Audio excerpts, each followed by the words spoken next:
할렐루야. 하나님의 크신 사랑이 이 새벽에 우리 가운데 가득한 줄 믿습니다. 오늘 우리는 요한복음 20장 30절과 31절의 본문을 통하여 예수 그리스도 이름의 능력이라는 제목으로 하나님의 말씀을 함께 나누도록 하겠습니다. 오늘 본문은 요한복음이 기록된 목적을 말씀하고 있습니다. 첫째는 예수님께서 하나님의 아들이심을 믿게 하려는 것이다 라고 했습니다. 요한복음에는 예수님께서 행하신 기적 7가지만 기록하였습니다. 30절을 보면요, 예수께서 제자들 앞에서 이 책에 기록되지 아니한 다른 표적도 많이 행하였으나 라고 했습니다. 무수한 표적 가운데 7가지만 기록한 이유는 7가지 표적을 통하여 오직 예수님이 하나님의 아들임을 믿게 하려는 것이기 때문입니다. 두 번째 요한복음 기록의 목적은 이 믿음을 통하여 예수 그리스도가 하나님의 아들이라는 믿음을 통하여 구원을 받게 하려는 것입니다. 그러니까 예수님의 기적은요, 믿게 하려고 또는 믿음을 갖게 하려고 라는 의미를 가지고 있습니다. 이 두 가지 목적은 끝내 한 가지로 연결되죠. 예수 그리스도의 이적과 기사를 통하여 예수님은 하나님의 아들인 것을 믿을 때 구원에 이른다라는 것입니다. 여러분 기억하십시오. 우리가 이 세상에서 구원받을 수 있는 유일한 방법은 예수 그리스도가 하나님의 아들이라는 것을 믿을 때 비로소 구원에 이른다라는 것입니다. 예수님은 하늘로부터 내려온 하나님이십니다. 하나님의 뜻을 전하기 위하여 하늘로부터 이 땅에 내려온 성자 하나님이십니다. 주님은 철저하게 자신을 보내신 하나님의 뜻을 실천하기 위하여 사셨습니다. 요한복음 6장 38절을 보면요, 내가 하늘에서 내려온 것은 내 뜻을 행하려 함이 아니요 나를 보내신 이의 뜻을 행하려 함이니라 라고 했습니다. 하나님의 보냄을 받은 분이 예수님이십니다. 하나님의 뜻을 전하는 분이 바로 예수님이었던 것이죠. 구약에서 하나님의 뜻을 받아 전하는 자를 누구라고 하였습니까? 선지자라고 하였습니다. 예수님은 철저하게 선지자적인 사명을 감당하신 분이십니다. 여러분, 그리스도라는 단어가 가지고 있는 뜻은 무엇입니까? 그리스도라는 뜻은 기름 부음을 받은 자라는 뜻입니다. 선지자는 기름 부음 받은 자였습니다. 그리스도라는 타이틀을 갖는 직분 가운데 하나였던 것이죠. 선지자는 하나님을 대표해서 하나님의 보냄을 받은 자였습니다. 하나님께서 사람에게 나오는 것, 하나님을 대신해서 말한다라고 하여서 대언자라고도 말합니다. 이 선지자의 활동을 보면 화살표로 표현하면 이렇게 되는 것이죠. 선지자는 하늘로부터 내려온 화살표입니다. 하나님의 뜻을 받아 사람들에게 전하는 것, 하늘로부터 내려오는 화살표라고 말할 수가 있습니다. 또한 두 번째, 이 기름 부음을 받은 직분이 무엇이 있습니까? 바로 제사장이라는 직분이 있습니다. 제사장은 사람들을 대표해서 하나님께 나아가는 직책입니다. 화살표로 한다면 어떻게 될까요? 땅에서 하늘로 올라가는 것을 말합니다. 땅에서 하늘로 올라가는 것. 사람들의 사정을 가지고 하나님을 만나러 가는 사람입니다. 사람들의 문제를 가지고 갑니다. 단적으로 말하면 사람들의 죄 문제를 해결하기 위하여 속죄를 위해서 희생 제물을 가지고 하나님 앞에 나아가는 자. 이게 바로 선지자입니다. 이게 바로 제사장입니다. 하나님, 이것을 보시고 용서해 주십시오. 우리가 죽어야 하는데 우리 대신 양이나 소가 죽었으니 이것을 보고 우리를 용서해 주시라고 간청하는 자가 바로 이 제사장입니다. 하나님이 주신 제사법을 따라 하나님 앞에 나아가는 자. 아무나 함부로 하나님 앞에 나가 제사 드리는 것이 아닙니다. 꼭 제사는 제사장을 통하여만이 하나님께 나아갈 수 있는 것입니다. 세 번째, 그리스도의 직분이 있는데 기름 부어 세워지는 존재가 있죠. 누굽니까? 왕입니다. 왕도 그리스도입니다. 하나님의 다스림을 표상하고 하나님의 뜻을 세상에 드러내는 직분입니다. 다윗의 왕국, 다윗의 다스림을 통해서 신적인 통치를 통해 하나님을 보여주는 것이죠. 그래서 그리스도의 삼중직은 선지자, 제사장, 왕입니다. 구약의 많은 선지자와 많은 제사장, 많은 왕들이 아무도 세 가지 삼중직을 한꺼번에 수행하신 분은 없습니다. 오직 예수 그리스도만이 세 가지를 모두 수행하셨습니다. 여러분, 원래 하나님과 사람은 함께 있을 수 없습니다. 하나님과 죄인들은 함께 있을 수 없는 것이죠. 죄인들이 하나님을 뵙는 그 순간 바로 죽습니다. 거룩하신 하나님을 만나는 순간 죄 있는 피조물은 모두 죽게 되어 있습니다. 그런데 하나님이 사람에게 오셔도 죽지 않은 하나님이 계신 것입니다. 사람에게 왔는데 사람이 죽지 않는 거예요. 사람에게 오신 그 하나님의 모습을 입고 오신 하나님이 누굴까요? 그 이름이 바로 임마누엘입니다. 예수 그리스도입니다. 사람에게 내려오신 하나님, 선지자 직분을 오신 것입니다. 그래서 하나님을 알려면 이 선지자에게 나가야 됩니다. 하나님의 뜻을 구하고 이해하고 순종하려면 이 선지자, 예수님 선지자를 만나야 되는 것입니다.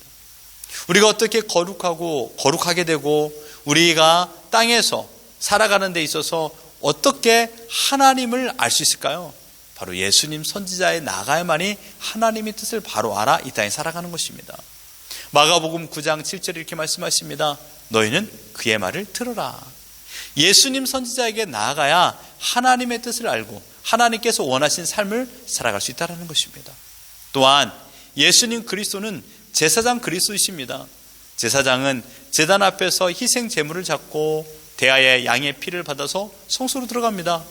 이런 행위는 온 백성의 죄를 속하기 위한 것이죠. 그런데 대제사장 그리스도는 양의 피를 가지고 들어간 것이 아니라 단번에 죽으심으로 영원한 제물을 대신하여 죽으셨습니다.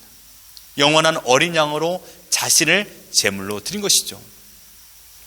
모든 인간의 죄를 사하기 위하여, 우리 모두의 죄를 영원히 사하기 위하여 또다시 또 다른 제물과 제사가 필요하지 않도록 영원한 하나님 성자 하나님 자신을 제물로 드린 것입니다. 자기 생명을 들여서 자기 백성을 속죄하신 분이시죠.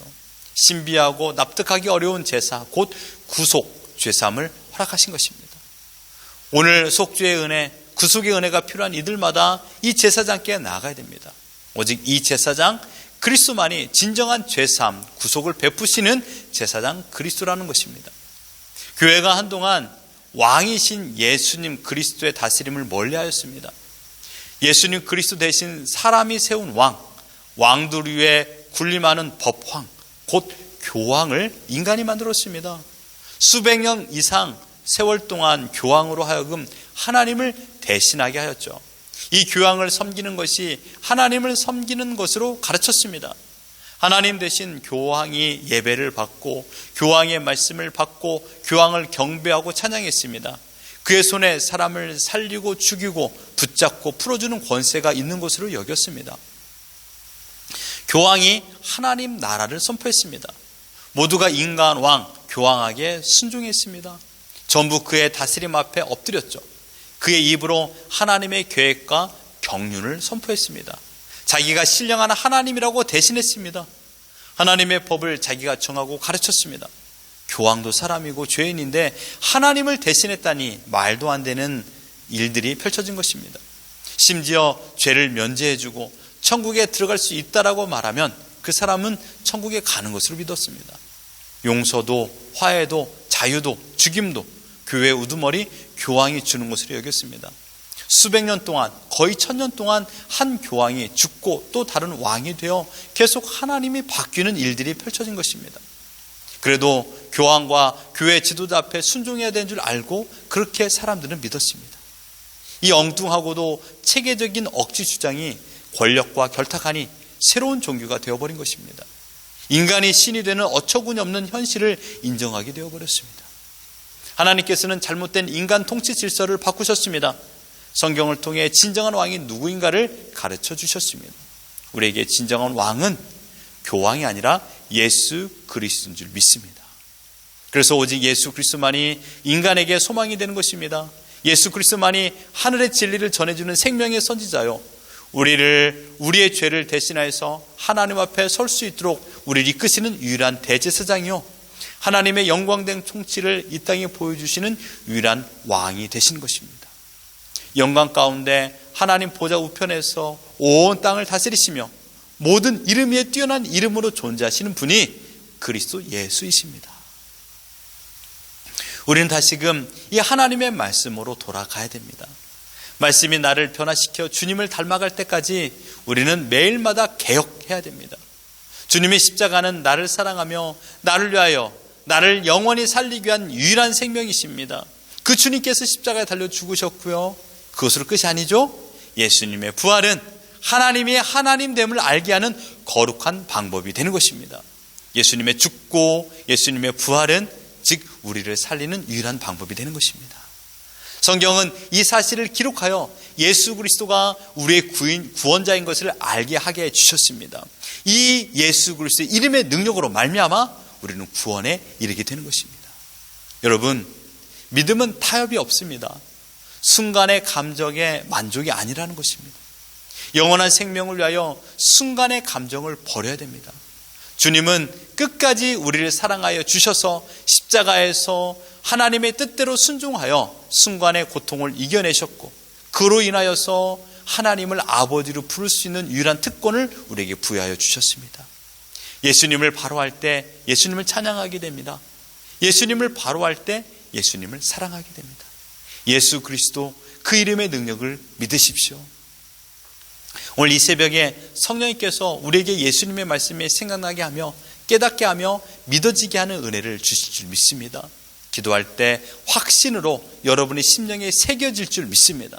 그래서 내 앞에 있는 역경에서도 주님을 믿고 의지하여 날마다 넉넉히 이겨내기는 우리 모두가 되기를 예수 그리스도 이름으로 축원합니다.